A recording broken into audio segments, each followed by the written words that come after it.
राम राम दोस्तों, ज्योतिष के इस खास कार्यक्रम में आज बात करेंगे कुंभ वालों के लिए मासिक राशिफल सितंबर 2023 की। एक्वेरियस मंथली होरोस्कोप सितंबर 2023।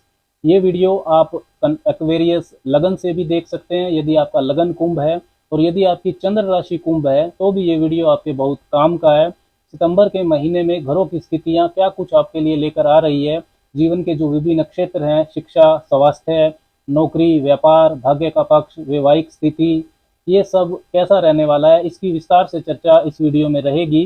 देखिए, जो मासिक राशिफल रहता है ये आने वाले महीने की घटनाओं का एक पूर्वानुमान आपको देता है, तो उसी हिसाब से आप अपनी प्लानिंग कर सकते हैं, योजना बना सकते हैं। तो कुंभ वालों के लिए घरों की स्थितियों को अगर समझें कि सितंबर के महीने में घरों की स्थितियां कैसी हैं, तो आपकी राशि में ही शनि चल रहे हैं, मूल त्रिकोण राशि कुंभ के अंदर आपके पहले भाव में ही वक्री होकर मध्य चरण की 7.5 को ये दिखाता है। बृहस्पति और राहु चल रहे हैं मेष राशि में चंडाल दोष बनाकर। बृहस्पति 4 सितंबर से वक्री भी होने वाले हैं, और जो केतु हैं वो आपके तुला राशि में चल ही रहे हैं काफी समय से। शुक्र जो कि आपके लिए योग कारक ग्रह हैं, मुख्य ग्रह हैं आपके की प्लेनेट, वो इस महीने छठे भाव में रहेंगे कर्क राशि में, और 4 सितंबर से शुक्र मार्गी भी हो जाएंगे। सूर्य सप्तम भाव में रहेंगे सिंह राशि में 17 सितंबर तक। 17 सितंबर को फिर वो अष्टम भाव में आ जाएंगे कन्या राशि में। बुध पूरा महीना सिंह राशि में रहेंगे सप्तम भाव में, 1 से 15 तक वो वक्री रहेंगे, फिर वो मार्गी हो जाएंगे। और मंगल कन्या राशि में ही रहेंगे अष्टम भाव में पूरा महीना के लिए। तो अब बात करते हैं परिणाम की कि ये जो ग्रहों की स्थितियां हैं ये क्या इशारा करती है। तो सबसे पहले स्वास्थ्य की बात करते हैं। तो पहला भाव और उसका स्वामी स्वास्थ्य के बारे में महत्वपूर्ण जानकारी देता है। तो पहले भाव के स्वामी शनि वक्री हैं, तो वो 12वें भाव का भी फल दे सकते हैं आपको। तो एक्सरसाइज और व्यायाम आपको करते रहना चाहिए। स्वास्थ्य का मामला 70-80% तक आपकी फेवर में है, ठीक है। देखिए, शनि की उपस्थिति पहले भाव में अनुशासित हेल्दी लाइफस्टाइल को डिमांड करती है। शिक्षा की बात करें तो पंचम भाव होता है शिक्षा का। पंचम भाव के स्वामी बुध केंद्र में है, बुधादित्य योग 17 सितंबर तक बन रहा है, तो स्थिति मजबूत है। लेकिन ये अपने से तीसरे गए हैं, यानी कि 7th हाउस जो होता है it is third from 5th। तो मेहनत और प्रयास अगर आप करते हैं तो शिक्षा प्राप्ति के लिए महीना काफी अच्छा रहेगा। अब बात करते हैं नौकरी, व्यवसाय, भाग्य, धन की स्थिति की। तो कैरियर और नौकरी को देखें तो 10th भाव होता है आपका कैरियर का। तो शनि की 10वीं दृष्टि आपके 10th भाव पर जा रही है। 10th भाव के स्वामी मंगल अष्टम भाव में रहने वाले हैं पूरा महीना। और अष्टम भाव वैसे तो मंगल का ही होता है, क्योंकि जो काल पुरुष का जन्मांक है, नेचुरल जोड़ी एक मेष लगन का, उसमें मंगल अष्टम भाव के स्वामी बनते हैं। लेकिन जो अष्टम भाव है ये सडन इवेंट्स का होता है, अचानक होने वाले उतार चढ़ाव का, बड़े परिवर्तन, ट्रांसफॉर्मेशन का।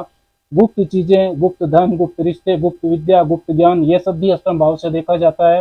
रिसर्च भी अष्टम भाव से देखी जाती है। टैक्स का मामला भी अष्टम भाव से देखा जाता है।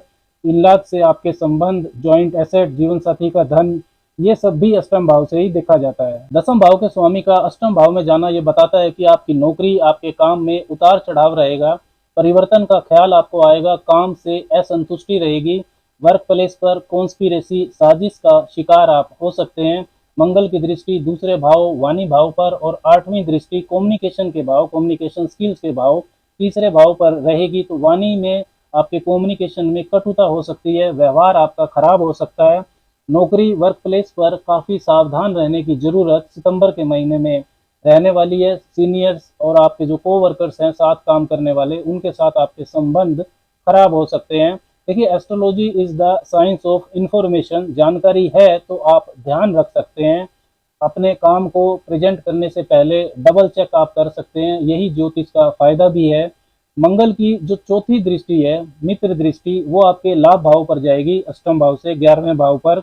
तो यदि आपका जॉब, आपके कार्य में 8वें भाव का एलिमेंट है, 8वें भाव से जुड़ा हुआ आपका काम है, इंजीनियरिंग से आप जुड़े हैं, मैन्युफैक्चरिंग से जुड़े हैं, सिक्रेटिव जॉब, सीबीआई, आईबी में काम करते हैं, किसी तरह की रिसर्च से जुड़े हैं, ज्योतिष, तंत्र मंत्र, अकल्ट, मिस्टिसिज्म से जुड़े हुए हैं, माइनिंग, पेट्रोल, कोयले का आपका काम है, टैक्स डिपार्टमेंट्स में आप नौकरी करते हैं, तो सितंबर का महीना कुंभ वालों को विशेष लाभ दे सकता है। देखिए, सूर्य जो है वो 17 सितंबर के बाद मंगल के साथ ही रहेंगे अष्टम भाव में। तो कैरियर में, वर्क एनवायरनमेंट में उतार चढ़ाव का समय तो आपके लिए है, लेकिन ऐसा नहीं है कि सभी कुंभ वालों के साथ नेगेटिव ही नेगेटिव होगा सितंबर के महीने में। ये जो गोचर फल के संकेत हैं ये जनरलाइज्ड होते हैं, ये किसी व्यक्ति विशेष के लिए नहीं है। ज्योतिष में जब भी कोई फ्लिप किया जाता है तो प्रोमिस दशा और ट्रांजिट का महत्व होता है।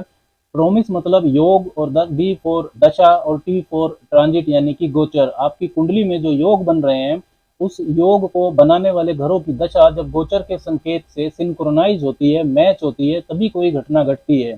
हाँ, इतना जरूर है कि यदि आपकी कुंडली में भी ऐसी ही ग्रह दशा है जैसी अब गोचर में चल रही है तो जरूर आपके लिए संघर्ष रहेगा। इसके विपरीत यदि आपकी कुंडली में योग अच्छा है, दशा भी ठीक चल रही है, तो प्रभाव इतना ज्यादा नेगेटिव नहीं रहने वाला है। फिर भी सितंबर के महीने में कुंभ वालों को वाद विवाद से बचना चाहिए, गुस्से एग्रेशन पर नियंत्रण रखना चाहिए। छोटी छोटी बातों को इग्नोर आपको करना पड़ेगा। अपनों से छोटों का, मित्रों का, नेटवर्क सर्कल में रिश्तों का आपको सम्मान सबका करना चाहिए। जब भी आप किसी भी राशिफल को सुनते हैं, चाहे वो दैनिक राशिफल हो, वार्षिक हो या मासिक हो, तो इन चीज़ों का प्रोमिस दशा और ट्रांजिट, इसका आपको ध्यान जरूर रखना चाहिए। बिजनेस की बात करते हैं, व्यापार की, तो सातवां भाव होता है व्यापार का। सातवें भाव में बुधादित्य योग रहेगा, सूर्य बुध रहेंगे 17 सितंबर तक। बुध वहीं रहेंगे व्यापार के कारक पूरा महीने। सूर्य अष्टम भाव में चले जाएंगे 17 सितंबर के बाद। तो 17 सितंबर से पहले सातवें भाव के स्वामी सूर्य सातवें भाव में ही रहने वाले हैं, तो व्यापार अच्छा दिखाई दे रहा है। नेम फेम, कोई नई लाभदायक साझेदारी, ये सब आपको मिल सकती है सितंबर के महीने में। डेली इनकम बढ़ेगी। थोड़ी ईगो को आपको डाउन रखना होगा। 17 सितंबर के बाद सूर्य मंगल के साथ रहेंगे अष्टम भाव में, तब आपको विशेष ध्यान व्यापार में रखना होगा। इनकी दृष्टि दूसरे भाव पर जाएगी तो वाणी और व्यवहार से आपको परेशानी हो सकती है, कस्टमर से व्यवहार खराब हो सकता है। टैक्स कॉम्प्लिकेशंस भी आपको 17 सितंबर के बाद परेशान कर सकती है। कोई भी महत्वपूर्ण निर्णय जो व्यापार से संबंधित है, विस्तार का या कोई नई डील आपको साइन करनी है, तो 17 तारीख से पहले कर लें तो आपके लिए अच्छा रहेगा। भाग्य की स्थिति की बात करें तो नवम भाव होता है आपके भाग्य का, जहां पर केतु चल रहे हैं। नवम भाव के स्वामी शुक्र छठे भाव में रहने वाले हैं इस महीने। शुक्र आपके लिए योग कारक है, एक केंद्र और त्रिकोण के स्वामी, चौथे और नवम भाव के स्वामी। भाग्य के साथ में रुकावटें ये स्थिति दिखाती है, क्योंकि जो छठा भाव है वो रुकावटों का होता है, चुनौतियों का होता है। तो बड़ी इन्वेस्टमेंट आपको सोच समझ कर करनी चाहिए। नया काम शुरू करना, कोई भी महत्वपूर्ण पार्टनरशिप करना, कोई भी निवेश, ये सब काम अगर आप ना करें सितंबर के महीने में तो ज़्यादा अच्छा रहेगा। धन की स्थिति की बात करें तो दूसरा भाव होता है बचत का और 11वां भाव होता है लाभ का। कुंभ वालों के लिए दोनों ही भावों के स्वामी बृहस्पति बनते हैं। धन समृद्धि के लिए कुंभ के लिए जो बृहस्पति हैं ये विशेष ग्रह हो जाते हैं। दो ही लगन, या यूं कहें कि दो ही लग्नों राशियों के लिए इस प्रकार की स्थिति बनती है। एक कुंभ लगन में और दूसरी सिंह लगन में। सिंह लगन में बुध दूसरे और 11वें भाव के स्वामी बनते हैं। तो यहाँ पर बृहस्पति तीसरे भाव में रहेंगे राहु के साथ, कमजोर चंडाल दोष में। कमजोर इसलिए क्योंकि अब उनके बीच की जो अंशात्मक दूरी है वो 18 डिग्री के करीब पहुंच चुकी है। लेकिन शनि की 7.5 भी चल रही है, शनि की दृष्टि भी बृहस्पति और राहु पर है। तो एवरेज स्थिति है धन के मामले में। काफी प्रयास और हार्डवर्क आपको करना पड़ेगा।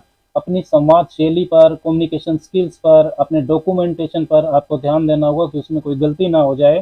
संघर्ष के बाद भी धन प्राप्ति उतनी नहीं हो रही जितनी आप एक्सपेक्ट करते हैं, इस तरीके का योग है, ऐसा आपको महसूस होगा। रिश्ते व पारिवारिक जीवन की बात करते हैं। सबसे पहले विवाह को लें तो सातवां भाव होता है विवाह का, वहां पर सूर्य बुध का बुधादित्य है 17 सितंबर तक।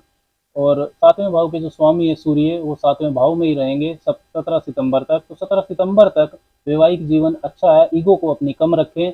17 तारीख के बाद सूर्य चले जाएंगे अष्टम भाव में, तो सातवें और आठवें भाव के बीच में एक्सचेंज हो जाएगा, राशि परिवर्तन होगा। आठवें भाव के स्वामी बुध सातवें भाव में और सातवें भाव के स्वामी सूर्य आठवें भाव में, तो ये अशुभ हो जाएगा। वैवाहिक जीवन के लिए परेशानी होगी, वाद विवाद, मिसअंडरस्टैंडिंग बढ़ेगी। आपके जीवन साथी की वाणी में भी कटुता आ सकती है। लव रिलेशंस की बात करें तो पंचम भाव होता है प्रेम प्यार का। पंचम भाव के स्वामी बुध केंद्र में है, लेकिन इस महीने जो प्रेम के कारक हैं शुक्र, वो छठे घर में रहेंगे। तो ईगो को आपको कम रखना होगा, आपस में एक दूसरे का क्रिटिसिज्म ना करें। 17 सितंबर से पहले मतभेद भी हो सकते हैं। बुध वक्री हैं 15 सितंबर तक, तो आपका जो कोई पुराना साथी है वो भी आपको वापस मिल सकता है। माता से जो संबंध सहयोग है तथा वाहन जमीन का मामला भी इस महीने ध्यान रखने वाला है, क्योंकि चौथे भाव के स्वामी होकर भी शुक्र आपके छठे भाव में है। इनलाज के साथ भी आपके वाद विवाद हो सकते हैं। अष्टम भाव में सूर्य और मंगल हैं। इस महीने के लिए कुछ उपायों की बात करें जिनसे आपकी शुभता बढ़ेगी, तो एकादशी तिथि को या बृहस्पतिवार को केले के पौधे का दान मंदिर में करना आपके लिए बहुत शुभ रहेगा। आप केले के पौधे की बृहस्पतिवार को पूजा भी कर सकते हैं श्री हरि विष्णु के रूप में। सूर्य के सामने बैठकर हनुमान चालीसा पढ़ना भी आपको शुभता देगा, और गुड़ और अनाज का दान निर्धन को कर सकते हैं या गौशाला में दे सकते हैं। राम राम।